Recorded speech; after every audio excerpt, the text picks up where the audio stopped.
losing the title on the scale. Yeah. You lose the title in the ring no matter what. So, and we'll see. We'll see how it plays out. But Paulie, there's a lot of fun heavyweights out there. Paulie, I wanted to get your perspective over the week. I heard an interview with Boxing Boys with Bob Arum mention how Terrence Crawford's contract run through even after his career is over, so which prevents him from possibly fighting all these welterweights at PBC. What's your take on that? With the contract situation, might prevent him fighting the Spencers of the world. I hope not. Okay. But, we'll see. Yeah. Terrence Crawford went where he felt was best for his career, and that it was with the re-signing with Top Rank. There was a moment where he was a free agent. Yeah. So if he went with Top Rank, then you hope that Top Rank and PBC can make an agreement to make these big fights. Yeah. Because at the end of the day, we all want to see them, and I'm sure Terrence wants to see them as well. But you know who you signed with, and of course they are taking care of you. They're a strong team. They take care of their fighters. But at day's end, if these are the fights you want to make, people are going to have to come together and hopefully, be able to make them. Yeah. It's not like when you're on the same side of the street, So either those guys have to be on one side, or he has to come to the other side. Whatever it is, one or the other, or both sides have to come to an agreement. Yeah. And so that's not a guarantee. We're talking about the agreement and both sides come and play, right? Let's say it doesn't happen.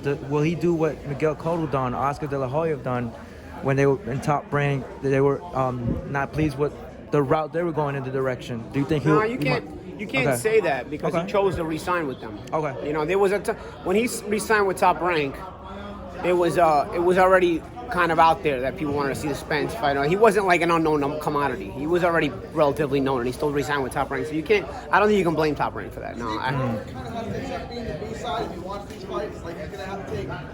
No, I don't think. I think there's two A sides. I don't think there's a B side with that. I don't think Crawford should have to diminish himself to be the A side. As a matter of fact, I think that's why Tyson Fury went to Top Rank instead of just doing the immediate rematch with Wilder. First of all, if he would have got the decision he deserved, the rematch would have had automatically because there was a rematch clause in the contract. So once the fight was declared a draw, Tyson Fury didn't have to give him a rematch right away. But he said, you know what? I didn't get this. I got this unlucky decision because I don't have a team that's strong enough for me. Let me go get myself with a powerful team. That way I have some protection on the outside of the ring. So I think the reason you sign with strong teams like PBC, like Matchroom, like Top Rank, is so you don't have to be the B side in these power matchups. Maybe it's like a 2A side type of situation. And I think that's what Fury did. So that now you have a co-promotion involved, and I think that's what the situation Crawford wants to find himself in as well. I don't think Crawford should have to be a B-side or even want to be a B-side. I think him and Spence are both A-sides, and they should. And if the teams come together, it should be marketed and made similar to what Fury and Wilder 2 is going to be. Paulie, right now, great year of boxing, a lot of great knockouts for you. Which one's the best knockout of the year, closing out 2019? I don't know, man. You guys put me on the spot with these questions. That's the best part, man. We get the best but there's so many fights that are, that was a good knockout. Wilder Brazil for sure. That's part of it, Yo, what's up, Tim? How's it going? Yeah, good to see you, man. How are you? Bless. I don't know. I have to, we're in December. There's probably so many fights I'm not even thinking about right now. There was a lot of good knockouts this year, and there's opposite, knockouts of the year, upsets of the year. Like, when people ask me these questions, you have to go rewind your mind through so many fights. Yeah. I don't remember right now. In your as long as you've been in boxing, is the politics the worst right now that you've witnessed?